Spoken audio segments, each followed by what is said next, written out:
All right, so let's finish up finding absolute extrema. Okay, for this third example, I know it's not a pretty graph, but that's the best I can do. That's the x-axis, the positive x-axis. All right, this is -1, and this is 3. It is. Okay, and again, you can type that into y1, set that x-min, that x-max, reproduce this graph right here as a visual. So it looks like my absolute min is going to be right here at whatever that y value is occurring at x equals -1. And it appears that my maximum, it almost looks like it's going to be at the origin, a y value of 0, because the graph doesn't get very high. Let's see if our work can support that. All right, let's find the derivative.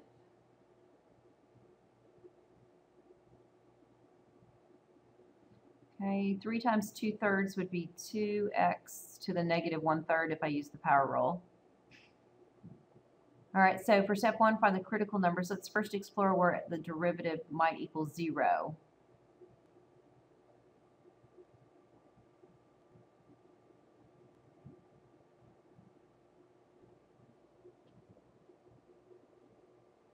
All right, so algebraically, I think I'm going to make this a positive exponent because 2's here. I'm going to drop this to the denominator as x, cube root of x. So it looks like I have 2 minus 2 over cube root of x equals 0. And algebraically solving this, I think I'm going to move this term over here and have 2 equals 2 over the cube root of x. So to solve it, I'm going to make this a fraction. I'm going to cross multiply. Looks like 2 cube root of x equals 2. Kind of run out of room, but if I divide both sides by 2, I'm going to have the cube root of x equals 1. All right, and to finish solving, I'm going to cube both sides, and I'm going to get x equals 1. So double checking up here that 1 is part of my domain of my function. Well, yeah, it certainly is because my function is continuous. So 1 is an x value on the regular graph. And also, does 1 fit in the interval? And it does. So I can call this a CN, is what I'm going to abbreviate, a critical number. Okay, and the notation for that would just be, you could write it as the F graph has a slope of 0 at 1. The slope on f at 1 equals 0. And that makes sense. Wait, where's 1? Here's 1 right here. So it looks like it does reach a minimum. Okay, we need to find f prime does not exist. I'd like to do it right here. I guess I will, instead of following underneath here. Where does the derivative not exist? But the function does in order for it to be a critical number. Okay, I'm going to go back to this format right here.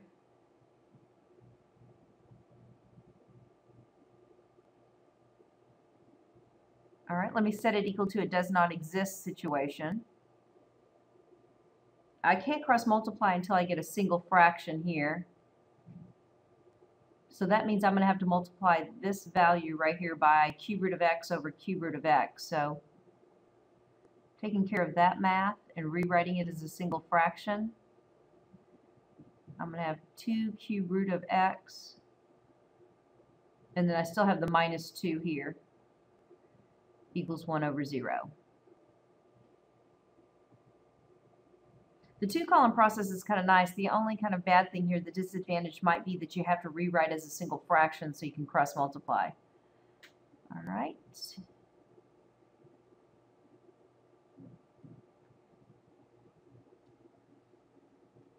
And it looks like I'm going to end up with cube root of x equals 0. Cube both sides. So x equals 0. So again, does x equal 0? Is 0 part of the domain of the function? The visual is yes. Is 0 contained within this AB interval? Yes, it is. So therefore, it's a critical number because the derivative does not exist, and there's actually a point there on the graph, and the visual shows it's a sharp turn. Okay, it's probably a cusp. Okay, but if we've discussed that, the alternate notation is f prime at 0 is equal to does not exist. Unfortunately, all that work and we're still not done. We're supposed to answer the question of the extrema. We need a t-chart. X's are my independent values, is in terms of x. And the name of the function is f of x.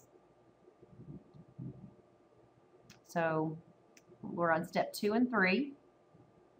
So the x values of the endpoints and any x values of the critical numbers. So -1, I've got 0. The other critical number was x equals 1, and I need to skip all the way to 3. 2 does not belong in here. It's not an endpoint, nor is the x value of 2 a critical number.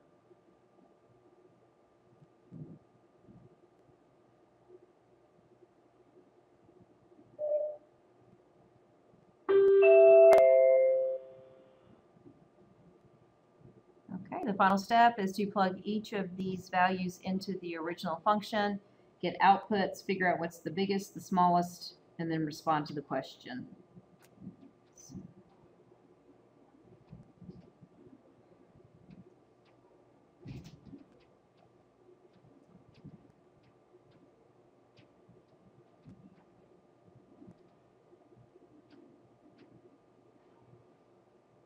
Actually, I think there's a 2 in here. 2, 5.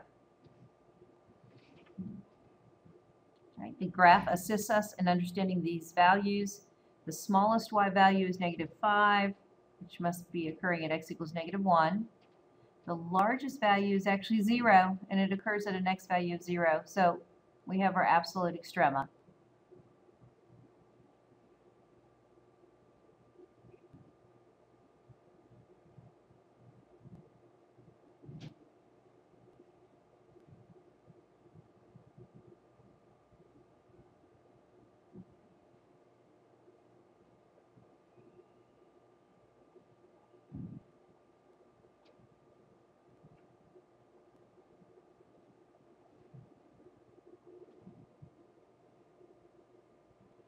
Okay, so that was an interesting example. Let's look at another interesting example where we're dealing with trig functions as well.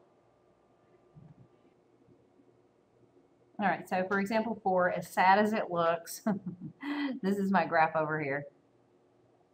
Again, I graph this as y1. This is my x min A. This is my x max B. This is 0, and this is supposed to be 2 pi over here. And I counted off by increments of pi over 2. So I think this was pi over 2. And pi was somewhere over here.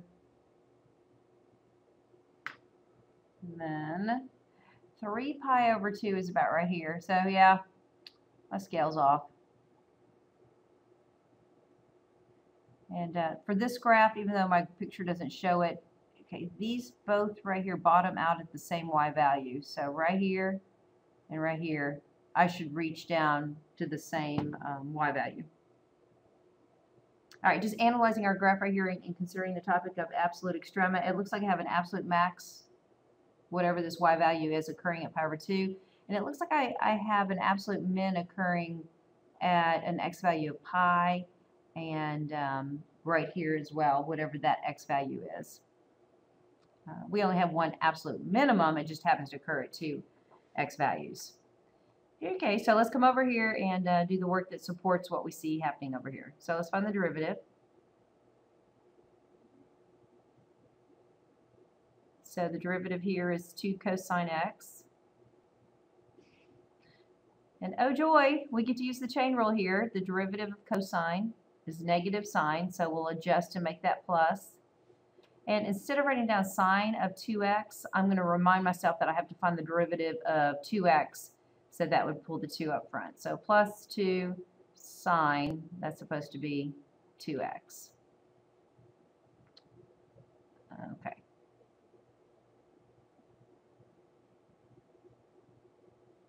Okay, so 2 cases we need to consider to find the critical numbers. Where does the derivative equal 0?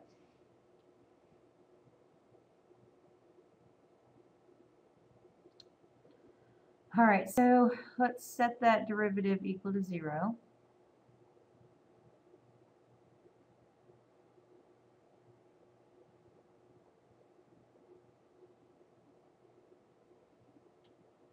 I can tell you, to solve this algebraically, it would be very cumbersome. This might be something that you would spend time doing in a pre-cal class, but what I'm going to do for you for this example is I'm just going to give you the x values that make this statement true, because to solve this algebraically is a lot of pre-cal, and we just don't have the time, frankly, for it right here, right now.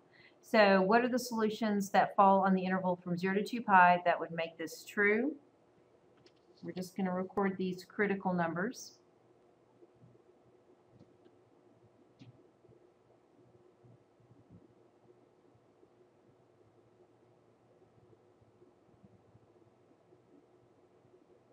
Yeah, we don't want to get, you know, so bogged down by the pre-cal that we lose sight of the calculus. So these are the critical numbers, and again, I don't have the room for it here, but we could take each and every one of them and write them in notation that supports that they are critical numbers.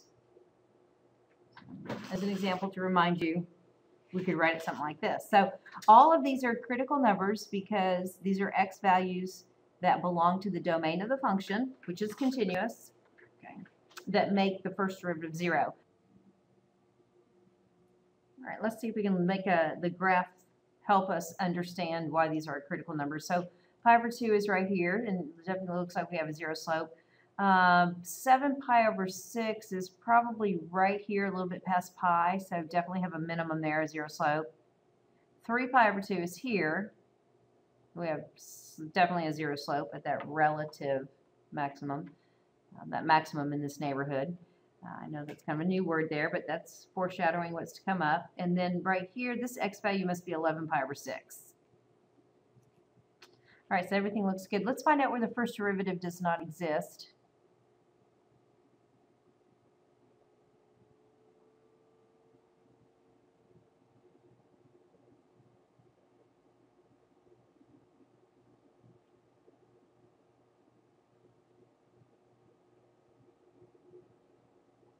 Set the derivative equal to a does not exist situation.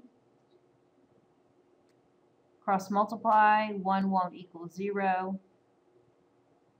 So it's just telling us that the derivative will exist everywhere, which again means no vertical tangents, sharp turns, cusps, etc. Okay, let's build our t-chart.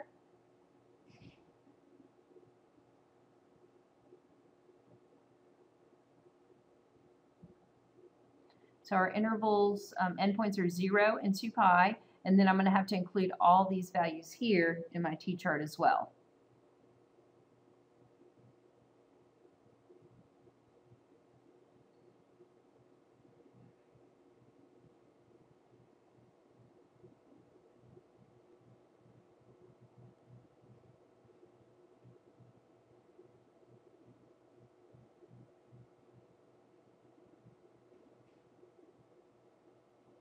And I thought I wrote a 0 down.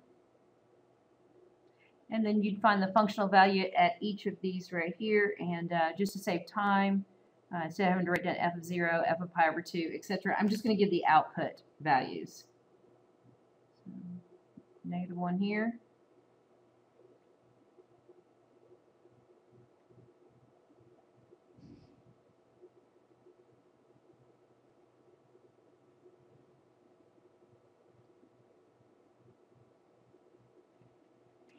And looking for the smallest y value, it appears to be right here, and it occurs twice. And we look at the graph, yes, this appears to be our absolute min.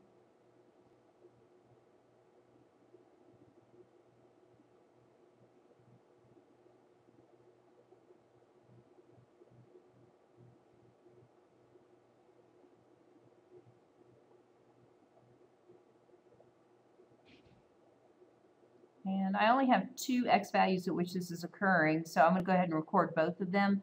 I can't imagine if it occurred multiple times, you know, recording each of those x values. You probably wouldn't. You'd probably just stop at the fact that you'd say absolute min is y equals.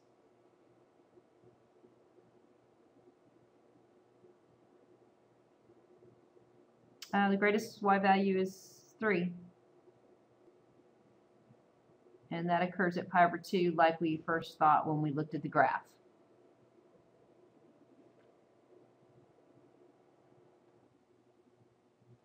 For this final example, why don't you turn your paper over and we're going to do one more example of an interesting situation. So we'll just call this another example.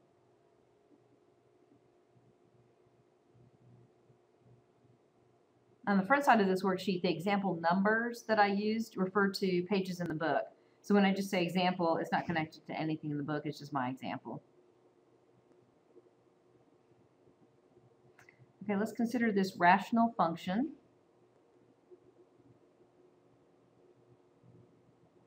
And we only want the part of the graph that occurs from -1 to 6. This is A, this is B.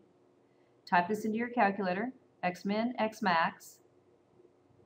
Be thinking about the vertical asymptote that should be on the graph at x equals -3, and how x equals -3 is not part of this window, so I shouldn't have a discontinuous graph. The part of the graph I'm choosing should be continuous. Okay, so if you were to draw or sketch in what the graph looks like from the calculator based on the appropriate window setting, okay, what you're seeing is just part of a reciprocal branch. It looks something like that. When I look at this, I see no critical numbers, no zero slopes, no sharp turns, etc., no vertical tangents. I see that the absolute min is going to be at the left endpoint, and the absolute max is going to be at the right endpoint. And we'll see if our math supports that.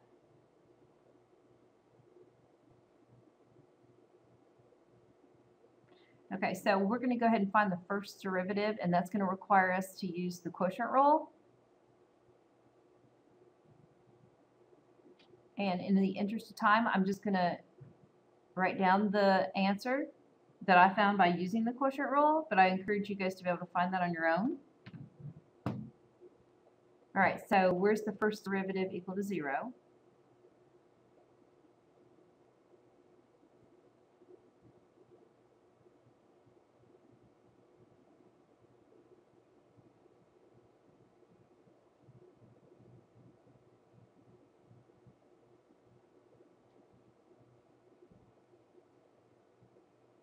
Oh, before I go any further, I'm just now noticing up here in the derivative, I don't know if it was there and I left it off or if it just disappeared, but that should be quantity squared,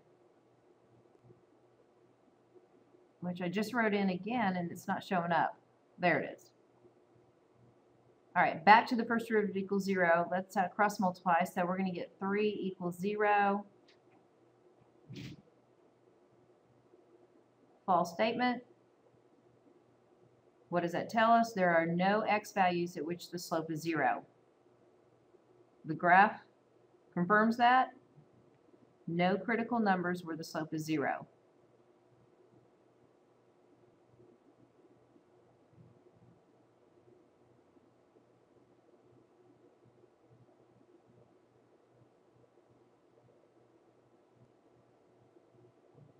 Set the derivative equal to does not exist. Cross multiply.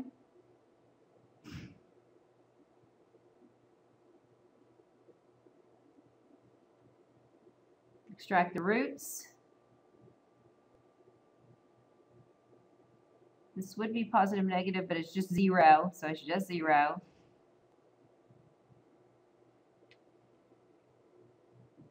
Okay, x equals -3. It is where the first derivative does not exist, but even more important is it's not a critical number. I would not put c in here because I always go back and check to see if -3 is even part of the domain.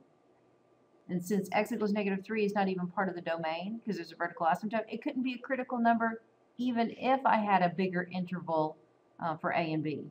So at this point, that is not a critical number. It's actually a vertical asymptote.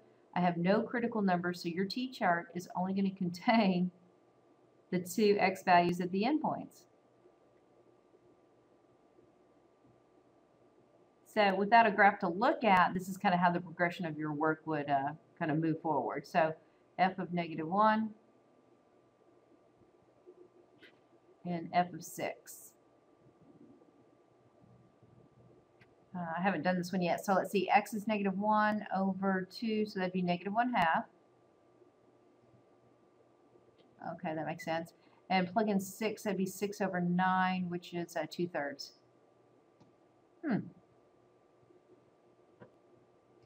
All right, and then from here we can just respond.